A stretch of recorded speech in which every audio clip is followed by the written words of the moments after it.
Hi guys, welcome back to Rancor Exotics, and today I'm going to be talking about herb talk. If you like these talks, leave a like, subscribe, leave a comment, maybe suggesting the next topic we're going to cover. And today, I know this is old news. I think this event happened sometime in March, so it's fairly stale. However, when I first found out about this, I've been really wanting to make a video on it. However, I just haven't had the time. And luckily, now I have found the time.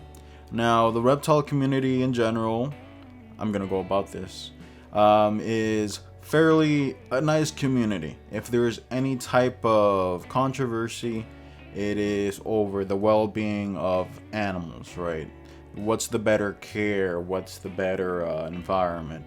What's the better interaction for animals, right?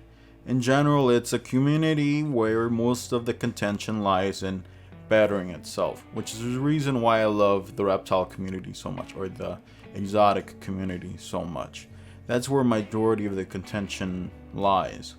However, there are bad actors, as always in any community.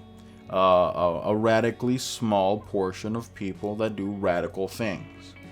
I've talked about this certain topic several times, like with my Smuggling video. If you haven't seen it, check it out. About people doing unsavory things for plain out stupid reasons, right? So what I'm talking about is a man from California. He went down to Mexico, and he had this thing where he'd smuggle up a bunch of endangered animals.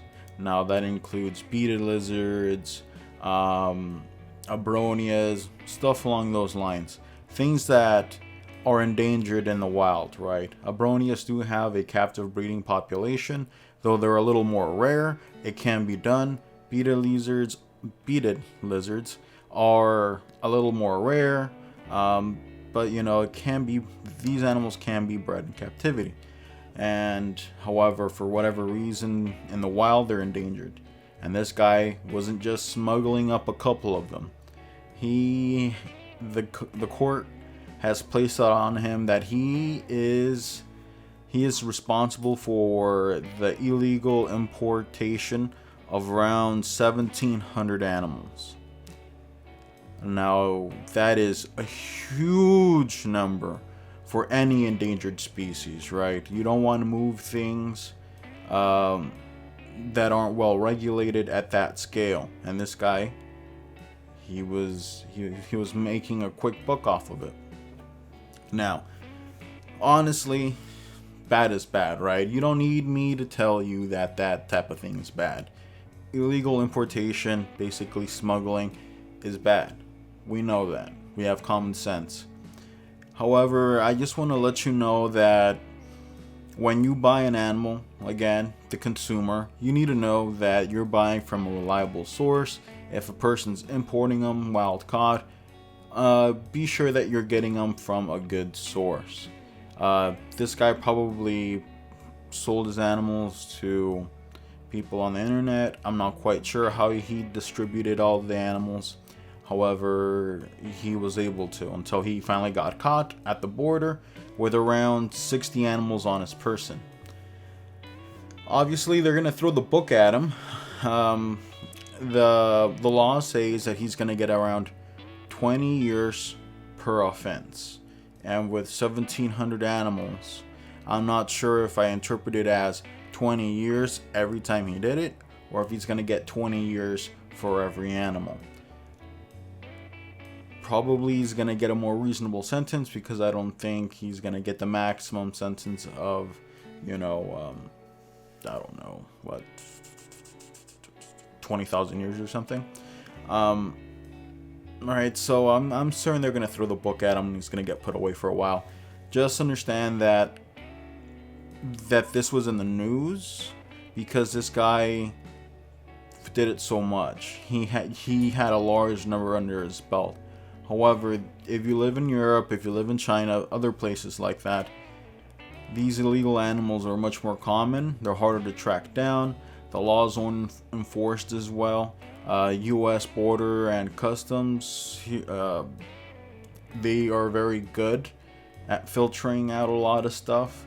And I think it was because of how good they are at finding things that this guy was caught. Otherwise, this guy would have probably been doing this for, until it stopped being lucrative. So I'm just here letting you guys know that be aware of where you're getting your animals.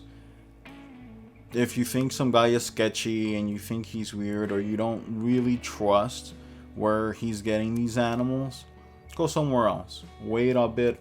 I'm almost certain that these animals that he's selling would at one point in turn become available from a responsible source.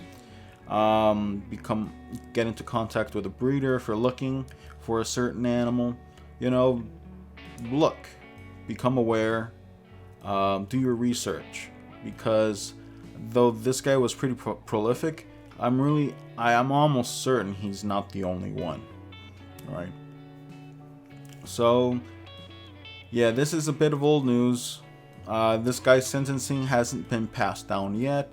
If it was, I would have probably included it in the video. However, this is the type of person that gives us as a community a bad rap, and I just hope that people like this become less frequent in the community we love so much. Alright guys, thanks for coming by, checking out the video, like, subscribe, all that good stuff. Alright guys, thanks for coming by, and thanks for listening. Thanks guys.